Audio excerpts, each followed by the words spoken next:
मारूफ तहकीकाती सहाफ़ी एजाज सैयद ने कहा है कि साबिक वज़ीर आज़म इमरान खान की जमात के इस्टेब्लिशमेंट मुखालिफ बयानी ने फ़ौज के इदारे में दरारें डाल दी हैं, जिसका एक वाज़ेह सबूत यह है कि इनकी वज़ारत उज़्मा से फ़राग़त के सिर्फ 4 रोज़ बाद रिटायर्ड फ़ौजियों के एक वफ़द ने इनसे बनी गाला में मुलाकात करते हुए अपनी मुकम्मल हिमायत का यकीन दिलाया था।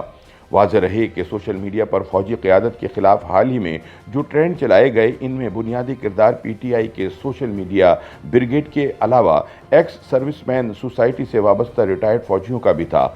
लेकिन जब इन लोगों के खिलाफ रियासती क्रैकडाउन शुरू हुआ तो एक्स सर्विसमैन सोसाइटी का सरबराह मेजर आदिल राजा अपने ख़ानदान के पास इंग्लैंड फरार हो गया। अपनी ताज़ा सियासी तज्ज़िये में एजाज सैयद इमरान खान की वज़ारत उज़्मा की आखिरी रात का किस्सा बयान करते हैं, जब मौसूफ इन 22 बदकिस्मत वज़राए आज़म की फहरिस्त में शामिल हो गए जो 1973 के आइन में दर्ज 5 साला मुद्दत पूरी नहीं कर सके।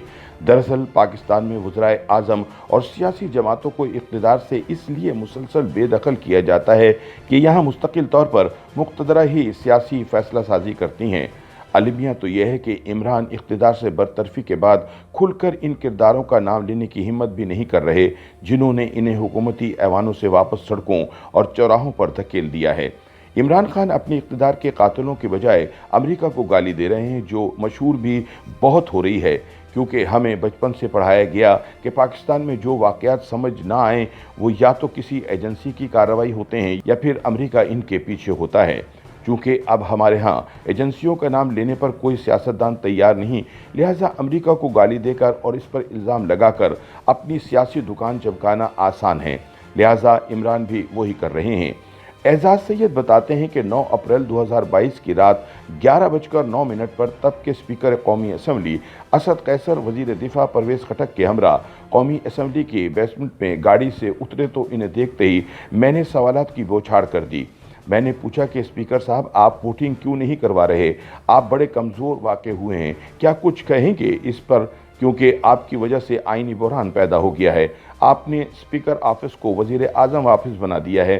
जो ही मैंने आखिरी सवाल किया, असद कैसर अपने साथियों के हमरा लिफ्ट में दाखिल हो गए, जिसका दरवाज़ा आहिस्ता आहिस्ता बंद हो रहा था। इतने में मुझे एक गाली की आवाज़ सुनाई दी, लेकिन यकीन बिल्कुल ना आया कि असद कैसर सवालों का जवाब गाली से देंगे। आपने स्पीकर के ऑफिस को वज़ीर आज़म का ऑफिस बना दिया, कुछ कहेंगे? दरअसल उस वक्त असद कैसर इमरान खान से वज़ीर आज़म हाउस में एक ऐसी ही जानखेज़ मुलाकात करके आ रहे थे जिसमें इनका मुस्तकबिल तय हो चुका था। इस मुलाकात में उन पर वज़ीर आज़म दबाव डाल रहे थे कि वो सुप्रीम कोर्ट के 7 अप्रैल 2022 के हुक्मनामे और आईन पाकिस्तान में दर्ज हिदायत की परवाह किए बगैर वोटिंग का अमल अगले रोज़ यानी 10 अप्रैल तक मुलतवी कर दें। लेकिन स्पीकर पर एक नामालूम सिम से दबाव था कि सुप्रीम कोर्ट के अहकामात पर मिनोअन अमल किया जाए। इस इजलास में वफाकी वज़ीर फवाद चौधरी और स्पीकर के दरमियान तलखी भी हुई। ये इस रोज़ दोनों के दरमियान तलखी का दूसरा मौका था।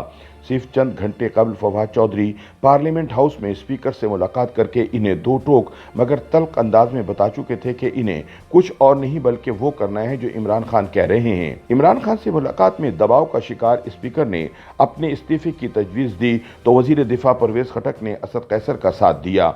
यूं इमरान को नजर आ गया कि अब वो इख्तिदार किसी सूरत नहीं बचा सकते। वो चाहते थे कि स्पीकर सुप्रीम कोर्ट के अहकामात को नजरअंदाज करके अपोजिशन की तरफ से तहरीक अदम एतमाद पर वोटिंग के बारे में आइन और सुप्रीम कोर्ट के अहकामात को नजरअंदाज करके मामला एक बार फिर अगले दिन तक टाल दें। दरअसल वो भी आईन पाकिस्तान को अमली तौर पर वही गाली दे रहे थे जो बाद में स्पीकर के मुंह से निकली। इस मुलाकात के बाद इमरान खान उठे और वज़ीर आज़म हाउस के हेलीपैड की तरफ रवाना हो गए, जहां वो सरकारी हेलीकॉप्टर के जरिए बनीगाला चले गए। एजाज सैयद बताते हैं कि दूसरी जानिब असद कैसर ने कौमी असम्बली पहुंचकर इस्तीफ़ा दे दिया और यूं अयाज सादिक ने ऐवान में तहरीक अदम एतमाद पर वोटिंग करवाई, जिसके नतीजे में इमरान को वज़ारत उज़्मा से हटा दिया गया। हकीकत ये है कि इमरान खान को इन्हीं क़ुव्वतों ने इक़्तिदार से बेदखल किया जिनकी उंगली पकड़कर वो इक़्तिदार में आए थे, मगर इन्हें इक़्तिदार से निकालने का मंजरनामा तैयार करने वालों के गुमान तक में नहीं था कि इमरान अपना इक़्तिदार बचाने के लिए इतना आगे निकल जाएंगे कि आइन और कानून को भी रौंद डालेंगे। बकौल एजाज सैयद, जनवरी के महीने में शहबाज शरीफ को बता दिया गया था कि इमरान 28 फरवरी तक इस्तीफ़ा दे देंगे, लेकिन जब ऐसा ना हुआ तो 8 मार्च को अपोजिशन जमातों ने तहरीक अदम एतमाद जमा करा दी। फिर बिलतरतीब 14 और 16 मार्च की तारीखें भी दी गईं। आखिर में अपोजिशन को बताया गया कि OIC इजलास के बाद इमरान मुस्ताफ़ी हो जाएंगे, मगर इस्तीफ़ा ना आना था और ना आया।